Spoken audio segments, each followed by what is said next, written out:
syukuran kita panjatkan ke hadirat Allah Subhanahu Wa Taala. Karena pada pagi ini diizinkannya kita berada dalam majlis ilmu setelah tergendala pada bulan lepas, karena saya tak datang bulan lepas. Ada program, ada hal yang tak dapat dielakkan. Mudah-mudahan pada pagi ini kita dapat ilmu yang boleh dimanfaatkan, dapat kita amalkan bersama, dan dapat kita menjadi orang-orang yang lebih baik daripada sebelumnya. Hari ini lebih baik dari semalam, esok lebih baik dari hari ini, lusa lebih baik dari esok, tulat lebih baik dari lusa. Begitulah seterusnya sampai kepada kita kembali kepada Allah Subhanahu Wa Taala dalam keadaan yang terbaik, akidah yang terbaik, ibadah yang lebih, yang banyak, yang betul, dan akhlak yang baik. Mudah-mudahan dengan itu kita selamat dalam kehidupan di dunia dan juga kehidupan di akhirat. Baik, muka surat berapa kita nak baca pagi ni? 1, 113. Baik.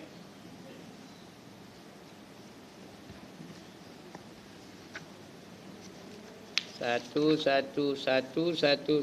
tiga. Ini suatu tambih. Ya, kalau Jawi itu kita baca tambihun, bukannya makan bihun, peringatan ya. Ini satu peringatan. Ini satu tambih pula pada menyatakan tahajar, tahajar dan tasyammam, tasyaman. Tahajar, tasyaman. Ini akan kita baca ni bab tahajar dan juga tasyaman. Apa bendanya nanti sekarang kita baca. Telah mengeluarkan oleh Ahmad dan Tabrani daripada Rasulullah sallallahu alaihi wasallam, sesungguhnya ia bersabda, ia, tiada halal bagi seorang muslim meninggalkan ia akan bertutur akan seorang yang Islam terlebih daripada 3 hari, maka bahawa sesungguhnya keduanya cenderunglah keduanya daripada hak selama ada keduanya itu atas mengekali keduanya. Tahajar ni artinya perhubungan. Macam orang menyaga, hubungan antara satu sama lain. Ya. Bermula awal-awal keduanya itu kembali kepada sulh. Sulh tu artinya apa? Berdamai. Sad tu dah, sad lam ha. Sulh, ya. Jadi kalau dia tak bertegur lebih daripada 3 hari, maka dia apa? Cenderunglah keduanya, sesungguhnya kedua-duanya cenderunglah daripada hak selama ada keduanya itu atas mengekali keduanya. Siapa tak bertegur lebih daripada 3 hari, bertutur seorang yang Islam yang terlebih daripada 3 hari, maknanya dia telah menggalakkan permusuhan antara mereka, menggalakkan kemurkaan Allah, mengundang kemurkaan Allah. Langsung tak ada perhubungan. Tahajar ni arti perhubungan antara satu sama lain. Orang menyaga ada berhubung. Bermula awal-awal keduanya itu kembali kepada sulh. Sulh tu artinya perdamaian, perubahan, reformasi. Ada pun nama reformasi. Itu sulh. Sulhan ataupun sulhun. Nescaya adalah terdahulunya kembali itu akan kifarah. Kifarah tu artinya denda. Denda bagi dosanya. Ataupun kafarah. Tapi lebih terkenal dengan perkataan kafarah. Ini tulisnya kifarah. Atau kifarat. Bagi dosanya. Dan jika memberi salam ia, maka tiada menerima dan menolak ia akan salamnya, nescaya mengembalikan atasnya oleh malaikat. Kalau kita bagi salam pada orang, dia tak tegur dengan kita. Kita bagi salam dengan dia, dia tak nak jawab, malaikat jawab bagi pihak kita. Mana tak? Nak jawapan malaikat ke nak jawapan dia? Dia tak jawapan malaikat, kita tak jawapan dari malaikat. Dan mengembalikan atas yang lain itu oleh syaitan. Kalau dia tak nak, syaitan dia akan apa? Mengembalikan kepada dia. Bukan pada kita. Kita ni tak, malaikat yang bagi balik salam kita. Maka jikalau mati keduanya atas mengekali keduanya, tak nak bertegur, mati dia, Seperti yang demikian itu, nescaya tiada masuk keduanya itu dalam syurga. Hal keadaannya berhimpun selama-lamanya. Mereka tak akan berjumpa besok dalam syurga. Kalau dua-dua masuk syurga pun mereka tak akan bertemu tu. Walaupun di dunia, kerana di dunia ni dia tak bertegur dengan kawan-kawan. Jiran-jiran tak bertegur. Lebih-lebih lagi suami isteri tak bertegur. Ay Allah. Ada orang itu tahu. Saya tahu dah, saya dah tua. Banyak pengalaman. 30 tahun isteri tak bertegur dengan suami. Ini dah lebih 30 tahun lah. Ini dulu lah, 45 tahun sudah. Sudah 30 tahun Ustaz katanya. Suami tu ngadu pada saya. Sudah 30 tahun Ustaz, tak nak dia negur saya katanya. Dia masak makanan letak atas meja. Nak makan, nak idak lah katanya. Sudah 30 tahun. Sudah tua. Suami tu pun dah tua, isteri tu pun dah tua. Macam mana hidup serumah tak bertegur, entahlah. Perempuan dia kau betul kan? Ada kau betul? Ni arus duduk serumah tapi tak bertegur. Kalau ada apa-apa mesej anak-anak aja. Kau ada mak kamu anu. Mak pun betul, kau ada ayah kamu anu. Lalu kau betul. Tak bertegur. Dengan jiran pun kita menderita, dengan sesama dalam kamp pun menderita kalau tak bertegur kan. Ini kan pula suami isteri. Masa kahwin tu agaknya mulanya punyalah sayang, agaknya lah. Begitu dah tak bertegur. Saya sebab anak-anak je Ustaz, kata dah lama dah saya ceraikan katanya. Tak ada saya jawab pun. Mana apa nak nasihatkan? Jadi dia mengikut yang mengajak dia supaya tak bertegur tu apa? Siapa yang mengajaknya? Setan lah. Nanti untuk kau, satu gong dia, menyampah nak nyala. Setan bisikkan hati kita. Maka jikalau mati keduanya atas mengekali keduanya seperti yang demikian itu, langsung tak tegur sampai mati, nescaya tiada masuk keduanya itu ke dalam syurga. Hal keadaannya berhimpun selama-lamanya. Tak ada berhimpun, tak ada bertegur dia tu. Dan telah mengeluarkan oleh Abu Daud dan Nasai. Nasai dua-dua ni perawi hadis. Tidak halal bagi seorang Muslim bahawa meninggalkan ia bertutur akan seorang Islam terlebih daripada 3 hari. Kalau tak ada halal artinya apa? Kalau tak ada halal artinya haram. Apa arti haram? Tak faham arti haram? Dibuat dapat dosa, ditinggalkan berpahala. Tidak halal kan tak haram. Tak wajib kan tak haram. Tak wajib tak dosa kan tak pahala. Tak pahala. Siapa tak dosa angkat tangan? Angkatlah ayah nak kata. Tidak halal bagi seorang Muslim atau Muslimah lah bahawa meninggalkan ia bertutur akan seseorang Islam itu terlebih daripada 3 hari. Maka barang siapa meninggalkan ia lebih daripada 3 hari, mati ia, nescaya masuk ke dalam neraka. Jadi kalau jumpa, tegur. Dan telah mengeluarkan oleh Muslim. Ini hadis lagi. Dinaikkan segala amal ke langit pada tiap-tiap hari Isnin dan Khamis. Amalan kita tu naik ke langit hari apa? Hari Isnin dan juga hari Khamis. Sampai ke langit. Di langit tu ditapih. Langit pertama, kedua, ketiga, keempat, kelima, keenam, ketujuh ditapih oleh malaikat. Kalau ada benda-benda yang berdosa, dia langitnya itu aja. Boleh baca satu kitab namanya Hidayatus Salikin. Ada 7 langit tu. Dan Allah jadikan 7 langit tu ditunggu oleh 7 orang malaikat. Di langit yang pertama ada malaikat tahan tu. Berhenti kata malaikat tu. Hempukkan balik amalan orang ini kepada muka yang beramal dengannya. Kerana apa? Kerana dia dalam dunia dulu suka ngumpat. Anu.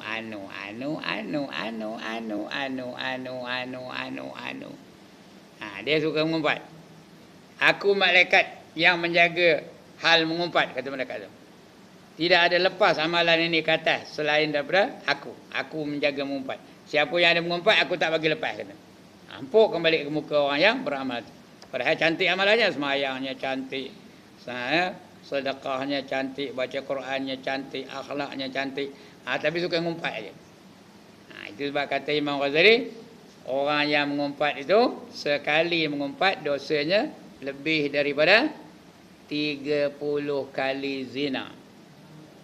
Dengar kan Sekali mengumpat dosanya lebih daripada 30 kali zina. Kali aja. Berapa kali zina? Berapa kali zina? 30 kali zina. Berapa kali zina? 60 kali zina. Berapa kali zina? Sedangkan zina tu kalau sekali aja, apa hukumnya? Apa hukumnya? Kalau dah kahwin, direjam sampai mati. Ini lebih dari 30 kali zina. Kalau dalam sehari kau jangan tak ada lain, ngumpat aja berapa kali zina?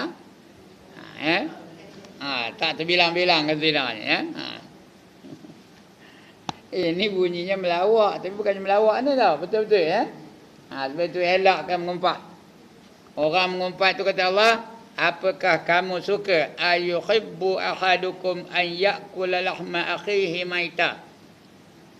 Apakah kamu suka makan daging saudara kamu yang telah mati? Siapa tak?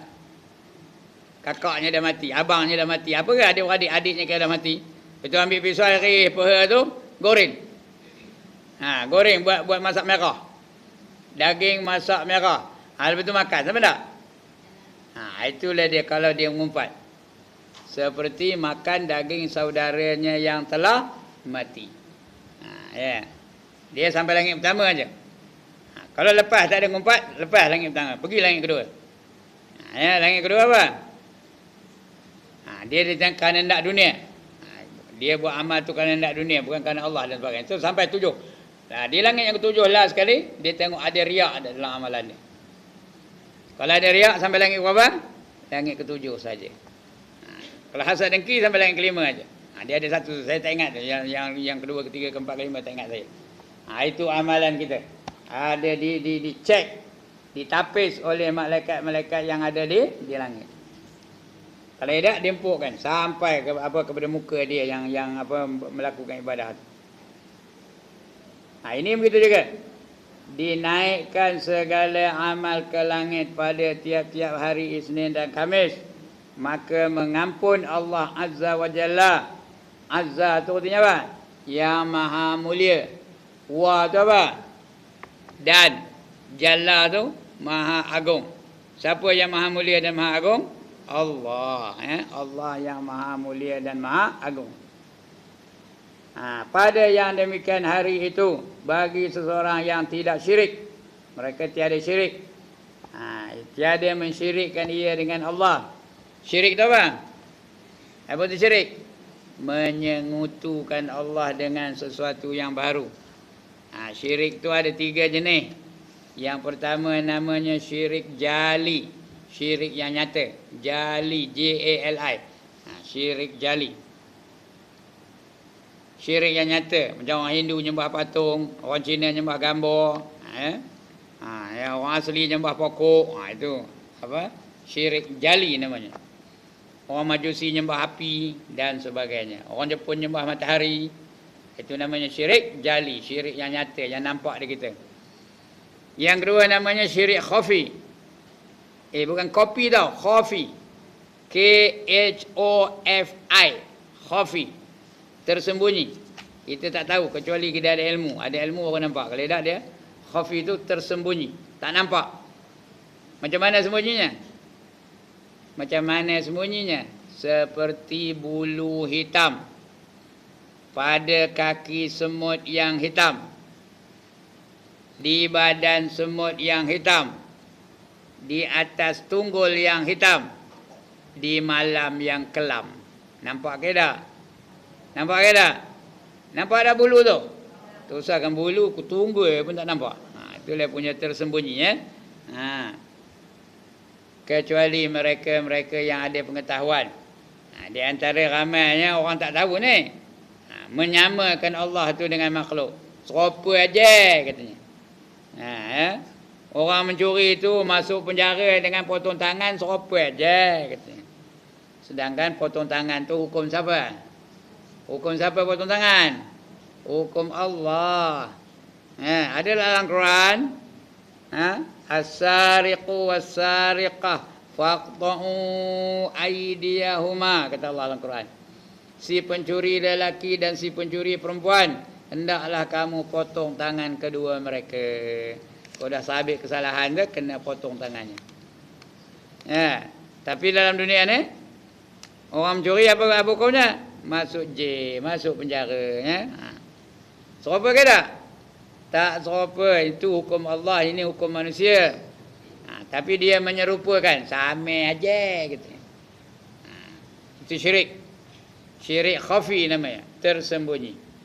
Yang ketiga syirik kecil. Syirkul asghar, syirik kecil. Iaitu apa? Iaitu riya. Kata Nabi, aku yang aku takutkan kamu. Bukan dia takutkan dia takutkan kita. Aku yang aku takutkan kamu. Lebih aku takut daripada Dajjal, ialah syirik yang kecil katanya. Yang aku takutkan kamu ni lebih daripada aku takutkan Dajjal, ialah syirik kecil. Ditanya para sahabat, apa itu syirik kecil ya Rasulullah? Wa ma syirkul asghar ya Rasulullah? Jawab Rasulullah, ar-riya'u, iaitu riya'. Dia syirik besar, syirik kecil. Syirik kecil ni tak ada kafir. Yang dua tadi kafir. Syirik jali pun kafir, syirik khafi pun kafir. Syirik kecil tak kafir, tetapi berdosa besar. Siapa hendak angkat tangan? Apa dia kata riya'? Berbuat amalan, beramal atau tidak beramal bukan kerana Allah. Itu riya' namanya. Beramal atau tidak beramal bukan kerana Allah. Ada sebab lain. Saya pakai jubah, pakai sorban, bukan kerana Allah. Kenapa saya pakai jubah, pakai sorban? Biar tahu dia orang aku ni ustaz. Kalau tak ada standard pula. Bila pakai jubah, pakai sorban, baru orang tahu, oh itu Ustaz Ibrahim kata. Baru orang kenal. Kalau tak orang tak kenal. Maka apa hukumnya tu? Apa hukumnya apa itu tu? Riya'. Riya' namanya. Ustazah pakai tudung labuh. Kalau tak ada tahu dia ustazah pula. Pakai tudung labuh. Apa hukumnya tu? Riya' lah tu. Kalau kerana lain daripada kerana Allah Ta'ala. Tapi kalau kerana nak menutup aurat, kerana Allah suruh menutup aurat, itu bukan riya' namanya. Itu ibadah lah ya. Jadi ibadah tu dia dari zahirnya berupa ibadah, tapi di sisi Allah dia dikira riya'. Kalau dia bukan kerana Allah. Saya ngajar ni bukan kerana Allah. Saya ngajar ni biar orang-orang kagum dengan saya. Jadi saya ngajar guna perkataan-perkataan yang tinggi-tinggi, yang bombastik. Tahu apa bombastik? Yang tinggi-tinggi. Yang saya sendiri tak erti apa maknanya. Gunakan perkataan fenomena, manifestasi, lagi paradigma, lagi apa? Transformasi, makan nasi. Supaya apa? Supaya orang kagum dengan vocabulary saya. Orang kagum dengan saya. Itu riya' lah namanya ya. Bukan kerana Allah. Jadi apa kita buat biar semata-mata ikhlas, semata-mata kerana Allah. Ada kau pernah dengar ni? Wa ma umiru lagi illa liya'budullah mukhlishina lahuddin. Ada kau pernah dengar? Surah apa? Surah Al-Bayyinah. Ada yang ngaku kepala. Apa Bayyinah ni? Kalau saya kata surah Lam Yakunin, tahu tak? Tahu belakang dan kamu tidak diperintahkan supaya membuat ibadah, melainkan kerana Allah dan kerana Tuhannya, al-mukhlisin, ikhlas, dan kerana agamanya. Kalau tak ikhlas, ada riya, ada ujub, last sekali hambalan yang ketujuh aja, dan sebagainya. Itu dia. Yang demikian hari itu bagi seorang yang tidak syirik. Kalau tak ada syirik baru sampai kata dengan Allah Ta'ala. Akan suatu melainkan seseorang yang ada di antaranya dan antara saudaranya itu berdengki-dengki. Maka firman Allah Ta'ala, tinggalkan oleh kamu akan dua orang ini hingga bersulh. Bersulh itu apa? Berubah, bertransformasi mereka. Sehingga baik kedua mereka itu. Itu sad lam ha ya sulhun, bersulh, iaitu berdamai mereka. Dan pada suatu riwayat lain dibukakan segala pintu syurga pada hari Isnin dan Khamis. Itu cerita lain, hadis lain. Tiap-tiap hari Isnin, tiap hari Khamis pintu syurga dibuka. Maka diampunkan bagi tiap-tiap hamba yang tiada syirik. Itu yang nombor satu, syirik lah ya. Jangan sekali-kali mensyirikkan Allah. Siapa mensyirikkan Allah, dia langsung tak dapat masuk ke dalam syurga. Langsung tak ada. Kalau tidak masuk syurga, apa kata Allah? فَمَنْ كَانَ يَرْجُو لِقَاءَ رَبِّهِ فَلْيَعْمَلْ عَمَلًا صَالِحًا. Lagi? وَلَا يُشْرِكْ بِعِبَادَةِ رَبِّهِ أَحَدًا. Sekali lagi. فَمَنْ كَانَ يَرْجُو لِقَاءَ رَبِّهِ. Barang siapa berharap untuk bertemu dengan Tuhannya. Nak jumpa dengan Tuhan tak? Di mana? Ulu Kintan ada Tuhan? Ada jumpa dengan Allah di Ulu Kintan ni? Ada. Tuhan ada di Ulu Kintan ni. Tapi boleh jumpa ke tak? Tak boleh. Di Tanjung Mutan ada? Tuhan ada. Tapi boleh jumpa di Tanjung Mutan tak? Tak boleh. Tuhan tak boleh, kita tak boleh jumpa dengan Tuhan di Tanjung Rambutan, tak boleh jumpa dengan Tuhan di Ulu Kinta, tak boleh jumpa dengan Tuhan di Ipoh, tak boleh jumpa dengan Tuhan di Kampor, tak boleh berjumpa dengan Tuhan di Kota Baru. Nak berjumpa dengan Tuhan di mana? Dalam syurga sahaja. Bermakna barang siapa berharap nak masuk syurga, sehingga dapat berjumpa dengan Tuhannya, falyamal amalan salihah. Hendaklah dia beramal dengan amal yang soleh. Nak beramal dengan amal soleh. Amal soleh tak apa?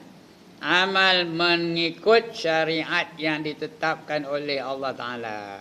Bermakna beramal mengikut cara-cara Islam. Apa saja dia kena buat ikut Islam. Daripada sekecil-kecil perbuatan sampai sebesar-besar perkara kena ikut Islam. Apa sekecil-kecil perbuatan?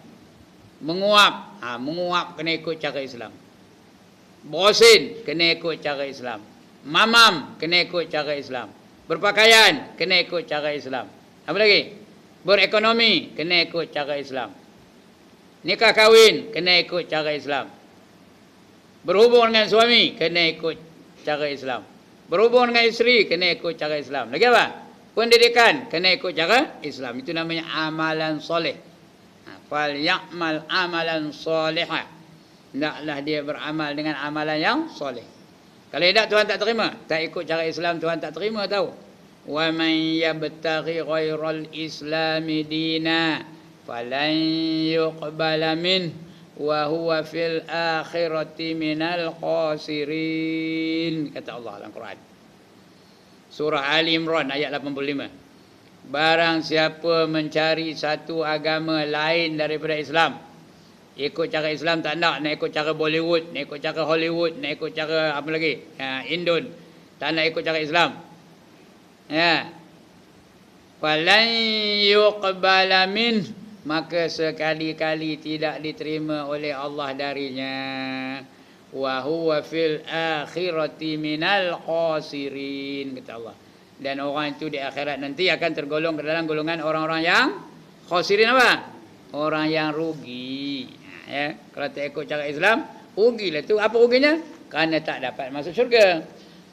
Itu fal ya'mal amalan salihah. Tapi yang paling penting, wala yusyrik bi ibadati rabbih ahad.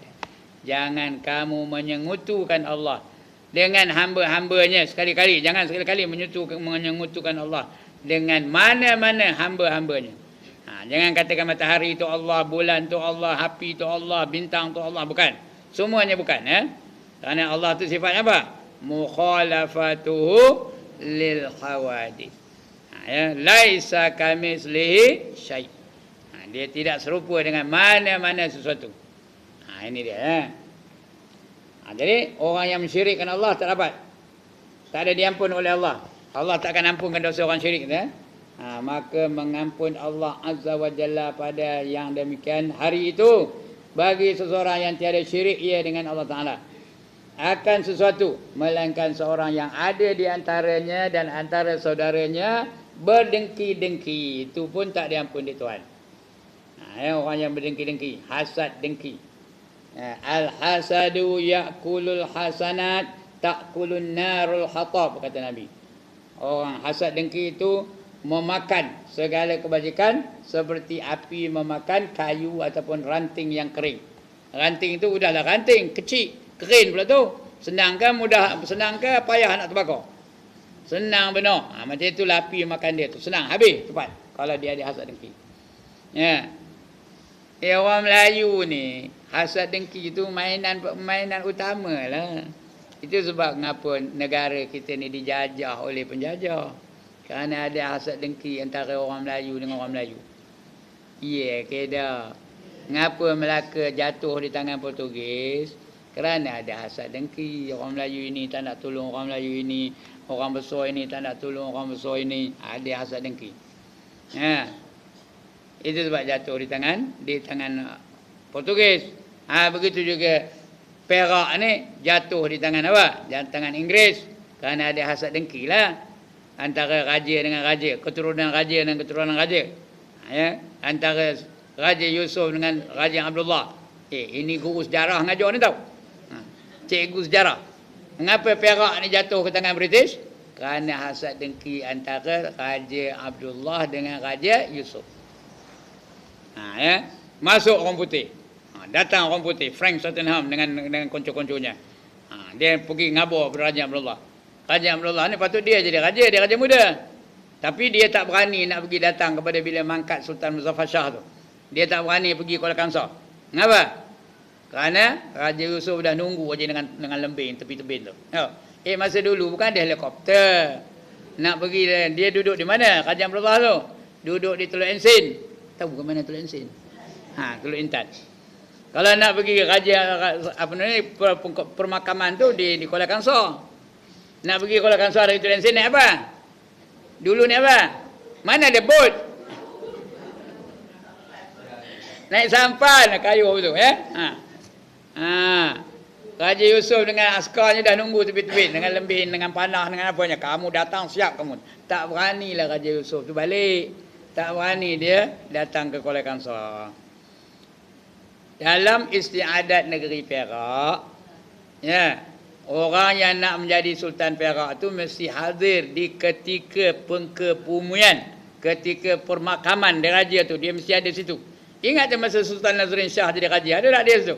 Kalau tak ada, dia tak dapat lah. Dia mesti hadir dalam majlis itu. Jadi bila diisytiharkan raja, tengok-tengok dia tak datang. Kenapa dia tak datang? Dia takut. Maka dilantiklah orang lain. Dilantik siapa? Raja Yusuf. Raja Abdullah ngamuk lah. Dia tahu dia British. British pun datang jumpa dengan Raja Abdullah.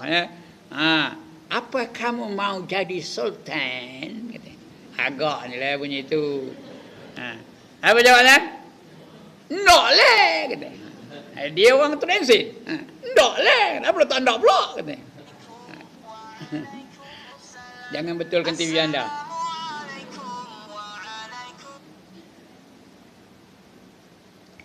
Assalamualaikum. Ya. Besok. Minggu depan. Okey. Ya. Assalamualaikum. Waalaikumsalam. Lagi. Apakah kamu mau jadi sultan? Apa dia? Ndak lah. Kalau kamu mau jadi sultan, British boleh tolong katanya. Ya ke? Ya katanya. Dia tak tahu nyakut. Ya katanya. Kalau begitu saya ndak lah katanya. Jadi dengan syarat. Apa syaratnya? Kata dia Raja Abdullah. Dengan syarat kamu mesti menerima British resident. Itu syaratnya, tahu. Kalau kamu nak jadi sultan, kamu kena menerima British President. Dan kamu mesti ikut nasihat British President itu. Kamu jangan campur tangan dalam urusan pentadbiran negeri Perak. Biar British yang tadbir. Kamu hanya boleh ambil urusan apa? Adat istiadat Melayu dan agama Islam. Ya. Dan British boleh bagi allowance pada kamu. Iya kan? Kata pandai boleh cakap orang putih cakap kita akan bagi allowance setiap bulan kan, ya. Tahu berapa allowance-nya? RM67. Kira banyak benar masa itu tu tahu. Maka setujulah Raja Abdullah. Maka terteralah perjanjian Pangkor. Tahun berapa? Kuis perdana. Dia macam ada ngaji sejarah kemarin. Tak ada ke cikgu ni?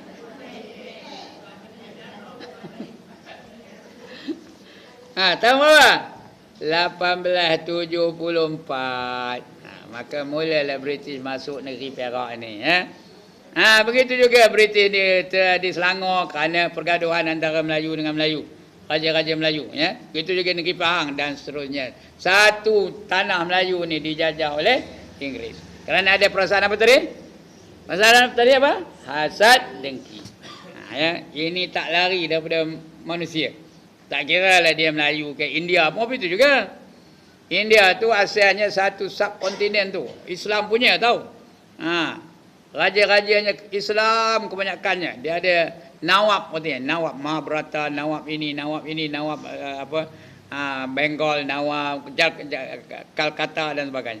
Akhirnya semua ditakluki oleh orang putih kerana ada perasaan apa? Hasad, dengki. Itu dia. Jadi tak diampunkan oleh Allah kecuali orang yang ada hasad dengki. Maka firman Allah Ta'ala, tinggalkan oleh kamu akan dia orang ini hingga bersulh. Bersulh itu kena berbaik semula, berdamai balik. Dan pada satu riwayat lain, dibukakan segala pintu syurga pada hari Isnin dan Khamis. Maka diampunkan bagi tiap-tiap hamba yang tiada syirik. Balik syirik juga, ya. Dengan Allah Ta'ala akan suatu, melainkan seorang lelaki yang ada di antara saudaranya itu berdengki-dengki. Ya, dengan saudara dia berdengki. Maka dikatakan baginya, rantai olehmu akan segala dua orang lelaki ini hingga bersulh, berdamai mereka keduanya. Ikat mereka itu, dirantai besok di akhirat sehingga mereka berdamai. Ya. Ketahui olehmu bahawa sesungguhnya meninggalkan berkata-kata akan saudara yang Islam lebih daripada 3 hari itu haram. Tetapi telah berkata oleh beberapa jemaah daripada ulama bahawa sesungguhnya ia daripada dosa yang besar, melainkan kerana uzur syarak. Kalau ada uzur syar'i tak apa. Dia tak dapat nak bercakap. Ya, kerana orang tu bisu, bila nak bercakap dengan dia? Ataupun dia duduk jauh. Uzur. Seperti bid'ah. Orang tu orang bid'ah. Kalau kita ikut orang, kita terikutkan apa? Bid'ah dia. Kenari banyak ada orang-orang yang apa? Yang mengwar-warkan perkara-perkara bid'ah, yang meng-highlightkan perkara bid'ah. Ada tak? Semua bid'ah belakang kenari. Tahlil arwah bid'ah. Ada pernah dengar tak? Tahlil arwah bid'ah. Wirid semayang lepas semayang tu wirid ramai-ramai tu bid'ah katanya. Marhaban bid'ah, berzanji bid'ah sesaja. Yang tak bid'ah apa? Nengok TV. Itu tak ada bid'ah. Nengok kau tak bingung tu. That's the way I like it. Itu tak ada bid'ah. Marhaban bid'ah. Sekarang ni banyak benar. Yang itulah yang diapakan? Yang di-highlightkan. Padahal takkanlah orang selawat boleh masuk neraka. Ada orang selawat masuk neraka. Marhaban tu, apa nama marhaban tu? Apa bendanya? Makna marhaban tu apa? Selamat datang. Itu marhaban tu, kita memuji-muji Rasul. Baca berzanji itu memuji Rasul lah tu. Menceritakan riwayat hidup Nabi. Takkan masuk neraka orang menceritakan riwayat hidup Nabi. Tapi bagi kumpulan-kumpulan ini bid'ah itu saja. Kullu muhdatsatin bid'atun wa kullu bid'atin dhalalatun wa kullu dhalalatin finnar, katanya. Tiap-tiap satu yang diada-adakan itu adalah bid'ah. Setiap yang bid'ah itu adalah sesat, dan tiap yang sesat itu adalah menjadi ahli neraka. Itu aja dicanang sana sini. Sampai selawat bid'ah, marhaban bid'ah, kenduri tahlil bid'ah, wirid lepas sembahyang bid'ah, selawat antara dua khutbah bid'ah. Ya. Baca Sayyidina dalam apa? Dalam tahiyat pun bid'ah. Semua bid'ah saja. Padahal Sayyidina tu apa? Penghulu kami. Takkanlah kita memuji Nabi itu menjadi bid'ah. Allahumma salli ala Muhammad. Memang itu dalam hadis. Ya. Memanglah Nabi takkan dia sebut diri sendiri. Allahumma salli ala Sayyidina Muhammad. Ya Allah beri selawatlah ke atas penghulu kami Muhammad. Dia Muhammad, takkan kita penghulu kami Muhammad. Kita lah. Kita nama Muhammad kan? Kita bukan nama Muhammad, saya nama Ibrahim. Allahumma salli ala Sayyidina Muhammad. Bolehlah kita sebut, kita memuji Nabi ya. Tapi bagi mereka ni bid'ah belaka. Nabi tak buat, apa buat katanya. Padahal Imam Syafi'i kata boleh tak boleh? Boleh. Sebab sekarang ni banyak orang mereka ni mempertikaikan hadis-hadis yang dikeluarkan oleh Imam Al-Ghazali rahimahullah ta'ala. Baik. Sesungguhnya ia daripada dosa yang besar melainkan kerana uzur syarak seperti bid'ah atau fasik. Orang yang fasik jangan kita berkawan-kawan dengan dia. Tegur tak apa. Tapi jangan berbaik-baik dengan dia. Jangan bermesra-mesra dengan dia. Atau jikalau ada sembunyi sekalipun, kalaupun sembunyi pun ya. Bermula sabitnya itu. Dhabitnya bukan sabitnya, dhabitnya itu artinya bandingannya itu. Bahawa manakala kembali kepada membaiki bagi segala si hajir. Si hajir ni apa? Si hajir ni yang tak nak tegur tadi. Atau si majhur yang tidak ditegur, di mahjur ya, yang tidak ditegur tadi. Nescaya harus ia, dan jika tiada seperti yang demikian itu, maka tiadalah harus. Itu akan datang kita baca ya. Yang ini akan datang kita baca. Cukup setakat ini dulu. Baik. Tentang itu. Kemudian kita nak baca lagi satu yang mana? Pengajaran yang ke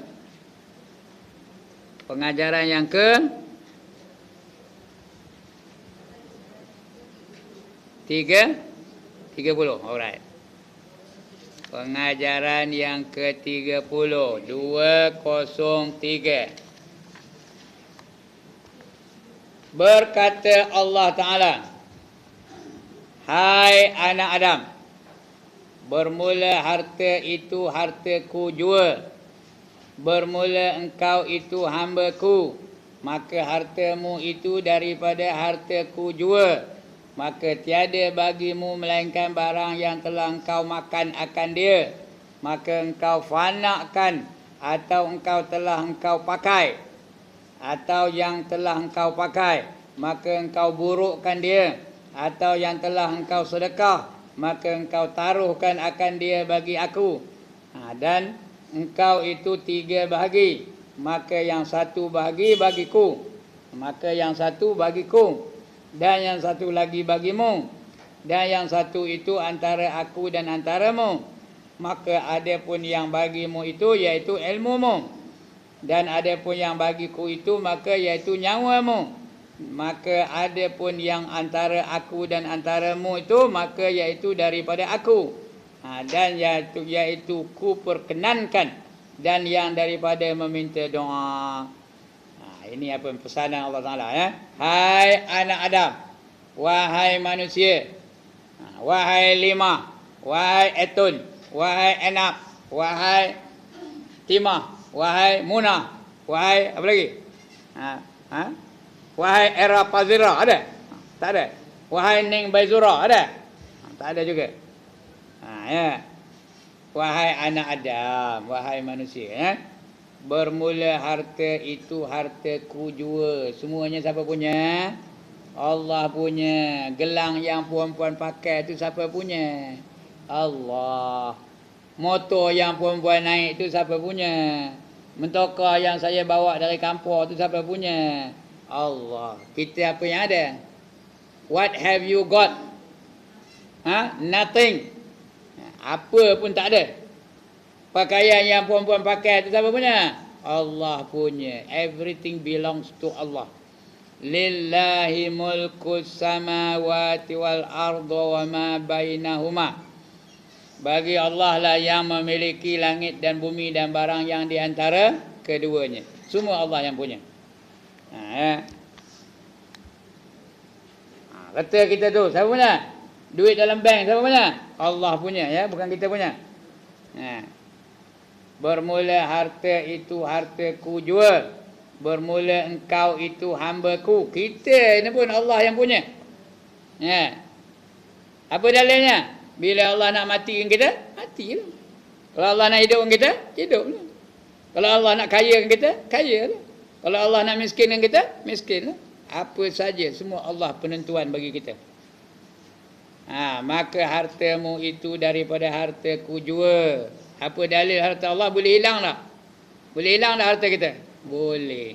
Boleh rosak tak? Boleh. Mentokar tu boleh rosak tak? Tu mentokar saya luar tu boleh rosak tak? Dah jenuh rosak tu pun. Sekali tu saya balik dari Manung. Tekan-tekan minyak, tamu tekan. Tamu tak pun jalan. Rupanya dia punya pump tu tak jalan. Kena bela. Kena bela barulah dia baik. Malam tadi saya tengah malam balik daripada Cangkat Ladir tahu. Terlanggar ke anak lembu. Dia tengah jalan, anak lembu tu. Dari mana datang entah, tiba-tiba tom aja. Berhenti saya. Mati anak lembu tu. Kereta tengok tu. Udah jatuh nombor 1. Pasal kena terlanggar anak lembu tu. Pada hakikatnya apa? Ketentuan daripada Allah Ta'ala. Tak dari mana datang, saya pun tak tahu. Jadi bila-bila saja kalau Allah nak rosakkan, rosaklah. Allah nak tarik balik, tariklah. Kita pun begitu juga. Semuanya Allah yang punya. Harta kita, kalau Allah nak tarik balik, boleh tak? Boleh. Walaupun dia kaya raya, Allah nak tarik harta dia, ada seorang di belah kampung. Ada seorang tu dia jual insurans. India tau, jual insurans. Entah macam mana dia dah lepas cakap-cakap entah apa dia bagi di India tu. Udah mamat, tahu mamat? Udah hayal tak tentu hala. Dia pun pergi mengeluarkan duit dari bank tu. Dia keluar pergi ke bank tu mengeluarkan duit tu. Lepas tu balik bagi pada India tu. Tahu berapa duit? Berapa duit? 31,000. Habis dapat satu budak lelaki India situ. Tak apa ilmunya saya pun tak tahu. Bukan Islam lah tu, kafir tu. Habis dia jual insurans. 31,000. Saya ngajar tempat dia baru-baru ini, jumpa dengan dia. Saya tanya, betul ajan ye kata dia. Saya kena kata 31,000 kata. Pasal apa? Mungkinlah ada apa-apa tak tahu. Dan yang sebenarnya Allah dah nak tarik balik harta dia tu. Kerana siapa yang punya? Bukan dia punya, siapa punya? Allah punya. Ginari penjaga baik tau. Tapi dalam camp ni dia tak ada. Tapi kalau di luar tu kadang-kadang dia datang nak berjual tu. Lepas tu dia bersalam. Bila bersalam tu ada dia mengeluarkan satu jenis gas. Bila kena gas tu dah tak tentu hala anunya. Terhidu gas tu dah tak tentu hala kayaknya. Boleh dimanipulasikan. Ini kerana apa? Kerana penipuan itu macam-macam cara. Tapi hakikatnya Allah yang menentukannya. Adalah salah kita tu. Maka tiada bagimu melainkan barang yang telah engkau makan akan dia. Rezeki itu yang dah masuk dalam perut tu, itu yang kita punya. Yang lain tu belum tentu lagi. Macam saya, rezeki saya apa tadi? Pagi tadi makan pulut. Tahu, makan pulut bubuh kuah tocu. Kuah tocu ikan bilik di kedai lah. Makan tu sepinggan baru datang kemari. Ini yang betul rezeki saya punya, dah masuk dalam perut tu. Di rumah belum tahu lagi. Apa yang nak masak di isteri saya belum tahu lagi. Dan makan kedak. Jangan tengah jalan masuk dalam barik bila makannya. Yang belum kita makan belum kita punya lagi. Kadang-kadang udah ngadap tu je tak. Udah ngadap barang makan tu. Udah nak nyuap tu. Mak adik jatuh tangga. Apa tak jadi makan. Pergi ngejar. Maknanya udah bukan rezeki dia lah tu. Yang udah kita makan itu kita punya. Maka engkau fanakan barang makan tu kita masuk dalam perut kita, hilangkan. Fana tu kita binasakan. Hilangkan barang makan tu. Udah masuk dalam perut kita, mana nak keluar balik? Kalau dia keluar pun bukan jadi makanan lagi, apa? Jadi muntah. Kalau dia keluar ke bawah jadi apa? Kalau dia keluar ikut bawah jadi apa? Jadi tai. Itu dia fanakan tu ya. Makan tak ada lagi jadi makan. Lagi yang telah engkau pakai atau yang telah engkau pakai itu dia kamu punya. Yang baju yang perempuan pakai kejap ni, itu perempuan punya tu. Ya. Buat sementara ini, buat kejap ini. Ya. Semuanya. Maka engkau burukkan dia. Pakai lama-lama buruk. Itu rezeki perempuan tu, yang tu. Yang disimpan dalam lemari itu rezeki orang lain. Ada tak baju tersimpan di dalam lemari tak pakai. Bukan tentu puan-puan punya tu tahu. Orang lain punya. Kalau padam puan-puan macam. Suami kahwin lagi satu. Siapa punya? Dia lah punya. Ya. Madu puan-puan tu punya. Ya keda. Ingat menyolang mata tengok saya. Benda ni betul. Betul ke tak? Betul. Bukannya kita punya. Itu tak tentu siapa yang punya ya. Yang telah engkau pakai maka engkau burukkan dia. Atau yang telah engkau sedekahkan, itu kamu punya. Yang telah sedekahkan itu betul-betul kita punya.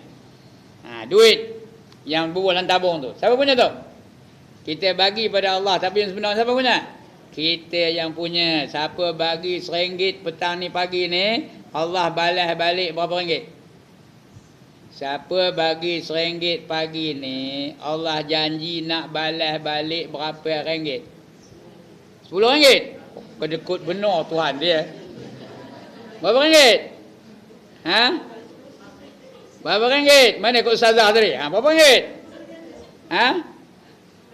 RM700. Itu paling komannya tau. RM700. Kalau hendak RM700 bagi berapa? Bagi RM1. Kalau hendak RM7,000 bagi berapa? RM10. Esok Allah gantikan balik RM7,000. Kalau hendak RM70,000 diganti Tuhan esok, berapa bagi? RM100. Bagi RM100 Allah balas balik RM70,000. Kerana Allah janji begitu. Masalul ladzina yunfiquna amwalahum fi sabilillah kamasali habbatin ambatat sab'a sanabila fi kulli sumbulatin mi'atu habbah wallahu yudha'ifu liman yasha' wallahu wasi'un alim, kata Allah.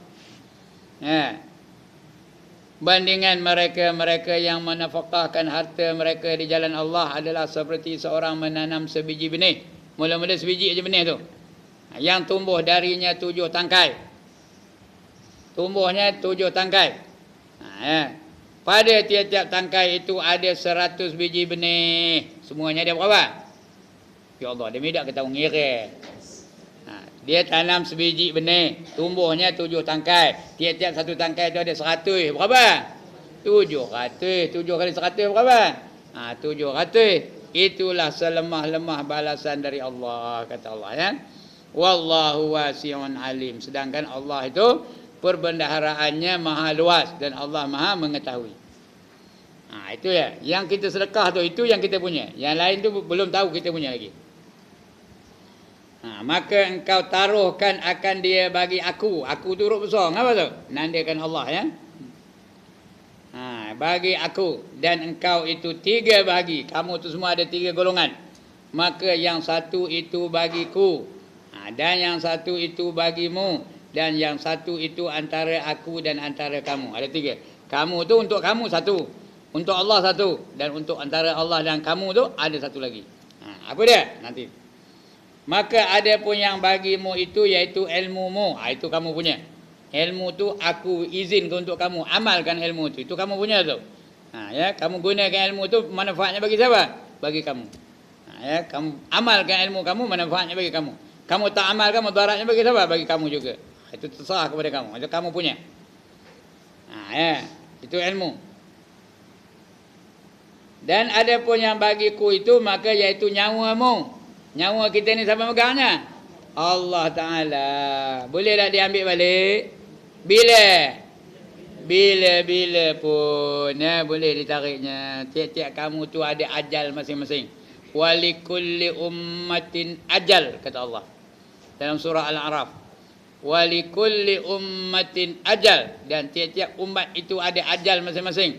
Fa idza jaa ajalukum la yastakhiruna sa'atan wa la yastaqdimun. Bukan lukum hum. Fa idza jaa ajaluhum la yastakhiruna sa'atan wa la yastaqdimun. Setiap umat itu ada ajal masing-masing. Apabila sampai ajal mereka, tidak boleh ditakhirkan, tak boleh diposponkan walaupun satu saat, dan tidak pula boleh dimajukan walaupun satu saat. Dia mesti right on the spot bila time dia nak mati tu. Itu sebab orang mati tu bukan tentu tepat dia pukul 4 ke pukul 5 ke, tak ada. Kadang-kadang pukul 3.56, ya tak? Dia tak tentu kerana dah sampai ajalnya tu. Tak boleh walaupun satu saat. Tak boleh jadi pukul 3.57, tak boleh. 3.56 dah. Kerana ajal tu Allah yang punya. Allah yang menentukannya. Itu nyawa kamu tu Allah punya. Maka ada pun yang antara aku dan antara kamu, iaitu yang daripada aku, iaitu ku perkenankan apa daripada meminta doa. Kamu minta doa tu antara aku dengan kamu. Terserah. Apa yang kamu doa minta tu, aku boleh perkenankan, aku boleh juga tolak. Terserah kepada aku, kata Allah, ya. Kamu doa tu. Baik, hai anak Adam, warakkan olehmu. Apa arti warak? Apa arti warak? Orang yang warak tu macam mana? Pakai jawabah, pakai sorban ni warak kata. Itu bukan tentu waraknya, kadang-kadang wakrak. Tahu lawan warak tu apa? Wakrak.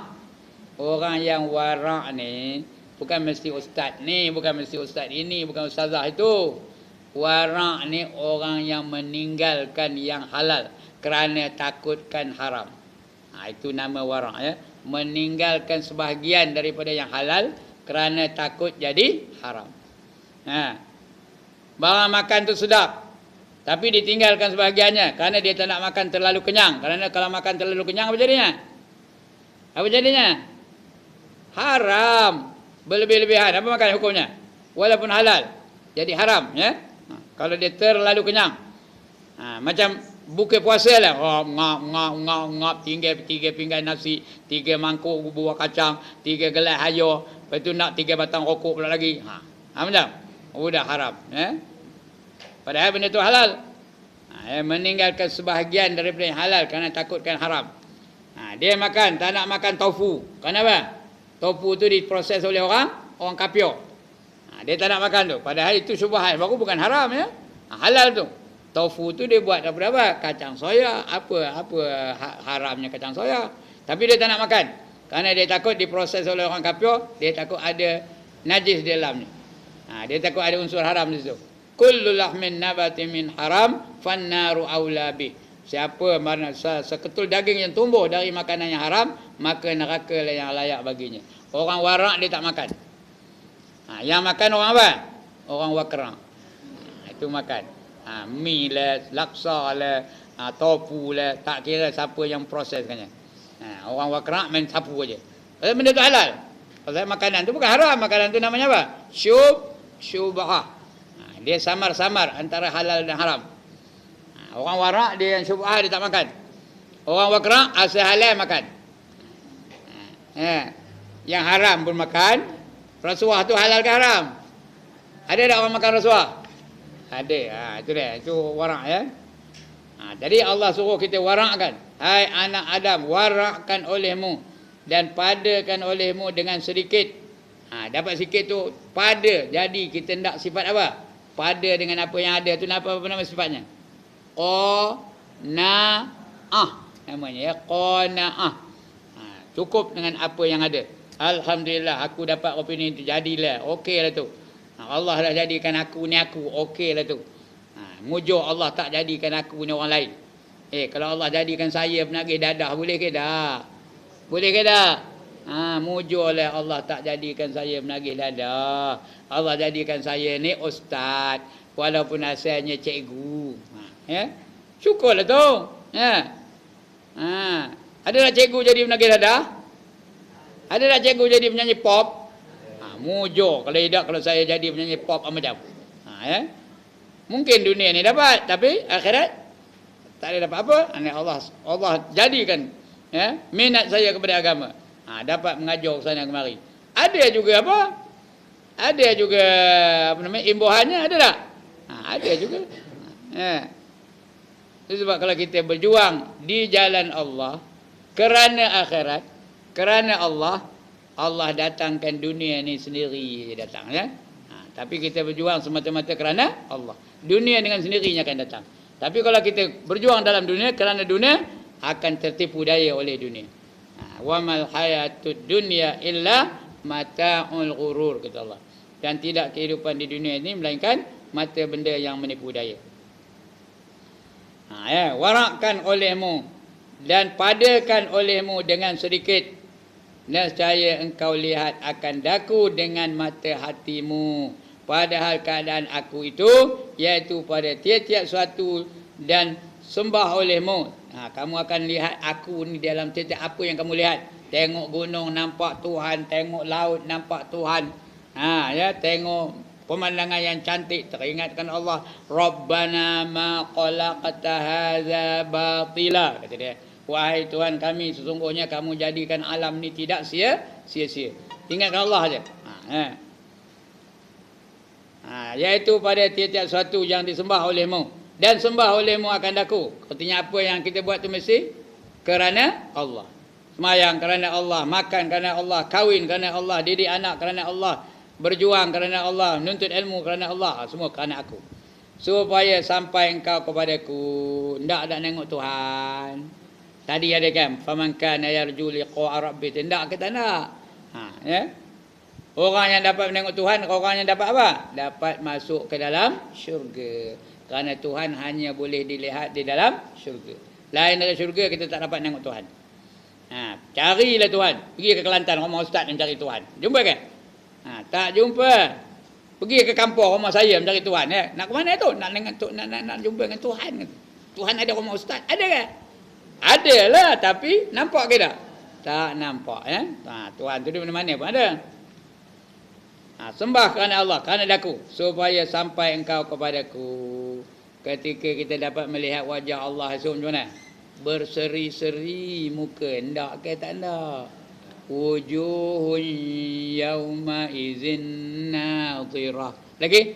Ila rabbiha nazirah, kata Allah. Pada hari itu muka-muka mereka berseri-seri, bercahaya muka dia tu ya. Bukan cahaya matahari, cahaya seri itu ya. Ila rabbiha nazirah. Kepada Tuhan mereka dapat melihat. Itu kita nak ya.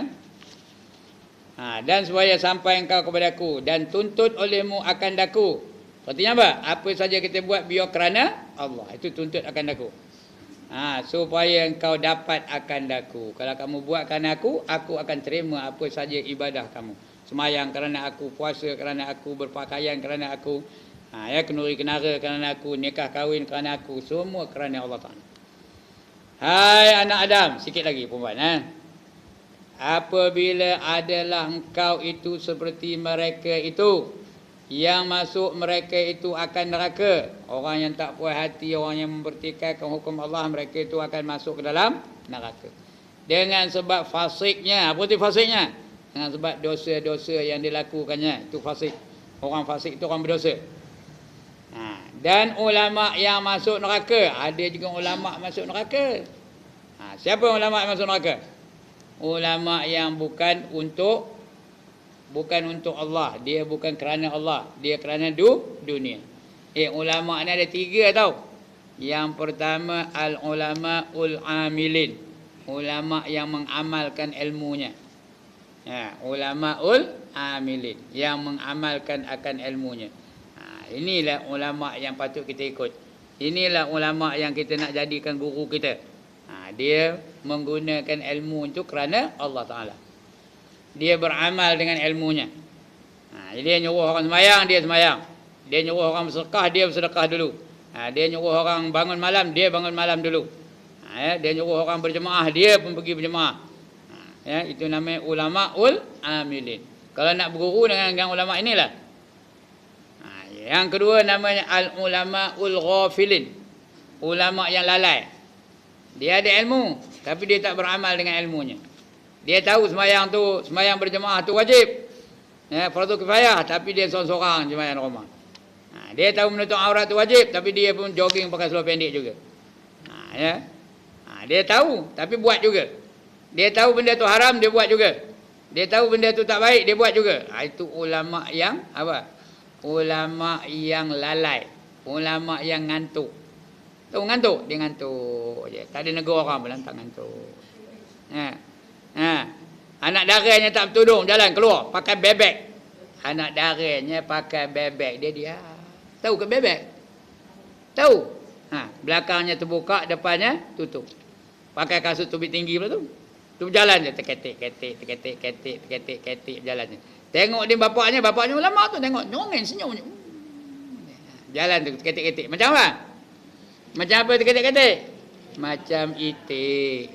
Itik tu apa? Macam itik lagi apa? Pulang petang lagi, tiada lagi. Tak pernah dengar ke dah ni. Tapi nyongin dia jadi tengok anak dara macam itu. Itu bukannya ulama tu tahu. Itu namanya al-ulamaul ghafilin. Ulama yang lalai. Dia tak mengamalkan ilmunya. Orang yang tak mengamalkan ilmu, dia dulu diazab daripada si penyembah berhala. Dia dulu akan diseksa daripada si penyembah berhala. Penyembah berhala tu memang kena seksa pun. Tapi ulama dulu kena seksa. Malaikat nak melupuk si penyembah berhala tu. Nanti dulu kata malaikat lain. Ini ulama ni, bantai dia dulu kata. Itu ulama yang apa? Yang al-ghafilin, yang lalai. Yang ketiga lagi teruk. Siapa nak ulama ni? Al-ulama usuk, ulama yang jahat. Dia menggunakan ilmunya untuk kepentingan dunia. Dia menggunakan ilmunya untuk keseronokan dunia, untuk kedudukan, untuk pangkat, untuk peluang dan sebagainya. Itu lagi teruk. Dia menjual ayat-ayat Allah dengan harga yang sedikit. Allah dah bagi amaran awal-awal dah. Wala tashtaru bi ayati samanan qalila, kata Allah. Jangan kamu jual ayat-ayat aku dengan harga yang sedikit, kata Allah. Walaupun dapat satu dunia ni pun di sisi Allah sikit ke banyak? Sikit. Dunia ni apa ada nilai di sisi Allah? Tak ada. Kalau adalah dunia ni nilai di sisi Allah seberat sebelah sayap nyamuk, nescaya orang kafir tu takkan dapat minum air walaupun seteguk. Ini tak ada nilai. Ambil kamu dunia ni. Sebab orang kafir tu dapat dunia ni. Kerana di sisi Allah tak ada nilai. Ambil. Aku tak marah. Macam kita lah. Kalau ada orang menggali, bawa guni, bawa sabit, ngutit, motong lalang keliling rumah kita tu, kita marah ke? Marah ke? Mengapa tak marah? Kerana lalang tak ada harga. Ambil. Besok mari lagi. Kita pesan pula lagi tu. Coba kalau ada harga macam. Kalau lalang tu RM5 sekilo macam. Apa bawa? Parang bawa. Senapang bawa dia. Begitulah kerana tak ada harga. Dunia ni macam itulah sisi Allah, tak ada harga. Ambil. Jadi itu namanya ulama usuk, ulama yang jahat. Dia mementingkan dunia. Dia demand. Tahu apa arti demand? Dia bukan bermohon, dia meminta secara paksa. If you want me to come to teach you, you must give me this much. Faham ke dia macam komputer ni? Kalau tidak saya datang, kena bayar banyak ini. Kalau tidak, tak kusio datang. Ada tak ulama-ulama meletakkan harga diri dia? Tak percaya, tanya jawatan kuasa masjid, tahulah. Tanya ustaz, tahu kan? Dia meletakkan diri dia. Itu sebab saya tak pernah meletakkan harga, tahu? Kerana saya pun bukan ulama pun. Tapi walaupun bukan ulama, ada juga dia menanya, ustaz, berapa nak bayar dari kampung tu kemari? Saya jawablah, bagilah 3 juta ke. Gelak dia mendengarnya. Ada seorang ulama tu dari Ipoh. Kawan saya ada seorang di Cameron Highland tu. Dia pengerusi masjid itu dan juga imam di situ. dia pernah telefon ulama ni. Suruh ajak naik ke Merahalan. Ya. Udah cakap tu, cakaplah dengan asisten saya kata. PA saya. PA tu personal assistant. Ya, personal assistant pun ambil telefon tu. Dalam sembang-sembang tu berapa ribu nak bagi ustaz ni katanya. Berapa ribu nak bagi ustaz ni katanya. Terus ustaz kawan saya tadi letak telefon, tak diteruskan apa-apa perbincangan tu. Belum apa-apa lagi dah tanya berapa ribu. Ada juga ulama ustaz yang demand. Yang demand tu apa? Cakap Melayu apa demand? Yang menuntut. Mesti bagi. Ada yang nak 8,000. Ada yang nak 12,000. Macam-macam tau. Sekarang ni. They can demand, you know. Ulama sekarang dia dah macam selebriti tau. Kerana laku pun benar. Itu ulama apa gelornya? Ulama usul. Dia tidak takutkan Allah. Orang yang tak takutkan Allah tak layak dipanggil ulama. Kerana ulama ni kriteria dia mesti takutkan Allah Ta'ala. Orang siapa nak jadi ulama dia mesti takutkan Allah. Innama yakhsyallaha min ibadihil ulama, kata Allah. Sesungguhnya orang yang takutkan Allah ialah daripada hamba-hambaku yang ulama. Kalau tidak dia kita tak boleh panggil dia ulama. Boleh panggil dia apa? Ulur dalam semak boleh. Ulama tak boleh. Ada ini yang ulama masuk neraka ni. Jangan bayang-bayang siapa-siapa je. Ini ulama yang masuk neraka kalau dia orang ni. Kalau nak bayangkan siapa masuk neraka, bayangkan Ustaz Ibrahim. Ini ulama masuk neraka. Mana ke dia? Ulama masuk neraka. Ulama yang masuk neraka dengan sebab dengkinya. Ulama ni pun ada dengki antara satu sama lain tau. Ada seorang apa itu dah. Kalau hendakkan saya datang ngajar tuan-tuan, mesti tuan-tuan buang ulama ini. Jangan bagi dia ngajar sini. Baru saya nak masuk. Tidak, saya tak siap masuk. Sepertinya sekurang-kurangnya ada pertikaian antara mereka berdua. Dia bagi syarat pula tu. Itu dengki antara satu sama lain. Dan saudagar yang masuk neraka dengan sebab khianat. Ada tak saudagar yang nipu?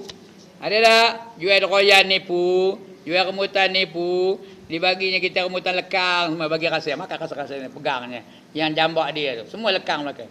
Kita pun beli. Beli bawa balik sikat. Tengok remutan apa? Remutan telan. Masam punya rasanya. Itu ada. Itu saudagar-saudagar yang masuk neraka lah tu. Sengaja. Kerana khianat. Dan utus yang masuk neraka dengan sebab jahilnya. Utus ni utusan lah ya. Pendakwa dia jahil, dia mengaku pandai. Dan orang yang berbuat sesuatu masuk neraka dengan sebab taksirnya. Taksir itu lalainya. Seperti taksir. Taqassad ya ra, taksir lalai. Orang patut semayang subuh pukul 5.45, dia semayang subuh pukul 8. Itu lalai lah tu. Orang patut semayang zuhur pukul 1.05, dia semayang zuhur pukul berapa? 4.45. Udah lepas ke belum? Udah lepas waktu zuhur tu. Itu lalai, taksir. Dan orang-orang yang berbuat ibadat masuk neraka. Itu ahli ibadat masuk neraka. Sebab riaknya. Dia punya semayang punyalah cantik, bacaannya cantik, rukuknya cantik, sujudnya cantik, punyalah lama sujudnya. Tahu? Lama benar sujudnya. Orang ingat dia dah mati. Rupanya dia tengah sujud. Pasal apa? Pasal nak nunjuk-nunjuk pada orang. Itu namanya riak. Kalau dia boleh bangun tengah malam sembahyang tahajud, dia buka lampu dalam rumahnya, luar rumahnya. Luar buka lampu, dalam buka lampu. Lepas tu mengelewar keliling camp ni pakai telekung, naik motor katanya. Itu apa tu? Itu riak lah tu ya. Masuk neraka tu. Padahal ahli ibadah tu, ahli ibadah boleh masuk neraka kalau ada riak. Contoh je, dah dia menyolong ni orang ustaz ni ngata kemer je kena. Dan orang kaya, ini orang kaya. Orang kaya masuk neraka dengan sebab takaburnya. Dia berjalan pun ngentak aja ya. Nyengit aja. Kalau orang perempuan begitu nyengit juga. Bertudung pidak ngelembung aja rambutnya. Mahnya sini, besar ini mahnya. Itu masuk neraka tu dengan sebab takaburnya. Dan itu orang kaya, orang fakir pun dia masuk neraka tau. Orang fakir masuk neraka dengan sebab dustanya. Dia nipu aja. Apa pak cik entah deh mana nyonyik je, tahu apa nyonyik sakit aja kan. Padahal sihat supaya orang apa simpati. Ada orang bagi duit. Itu orang fakir. Di Mekah tu ada tak pernah tengok orang minta sedekah yang tak tangan berkudung tu, ada tak? Yang sebenarnya bukan kudung tu tau. Diikat nama bau tu sini. Itu diikat. Ada tukang ikat tu sini tau. Apa tu pakainya baju tu. Tunjuknya siku tu. Padahal ada tangan tu. Itu nipu lah tu. Kerana apa? Dia fakir. Bukannya fakir pun. Dia tu ada sindikatnya. Berpura-pura jadi orang fakir. Tak percaya pergi. Jangan banyak orang perempuan. Pergi dekat dia pegang siku tu. Tak ada baginya tau. Lari. Memang lari pun. Pasal dia bukannya kudung tu. Saja je dia nak bagi simpati orang. Itu dosa tu. Maka bahawasanya orang yang menuntut syurga itu sabit. Sabit tu apa? Apa itu sabit? Pisau bengkok motong rumput ya, itu kan? Itu pisau sabit. Sabit nak kerti apa? Tetap. Tetap. Menghe'ekan, itu sabit. Menghe'ekan. Itu sabit itu. Betul. Dengan perbuatan yang diperbuat ia akan dia istiqamah dalam perbuatan dia. Itu namanya orang yang menjadi ahli syurga. Orang yang menuntut syurga itu dia tetap istiqamah. Tak ada pula kejap buat kejap tidak, tetap tak ada jadi apa? Chip semua. Tahu apa chip semua? Kejap ada, kejap tak ada. Okey, pengajaran yang ke-31. Ngapa panjang mana tu? Udahlah tu ya. Saya dah ngajuk kejap ni 1 jam 12 minit 5 saat.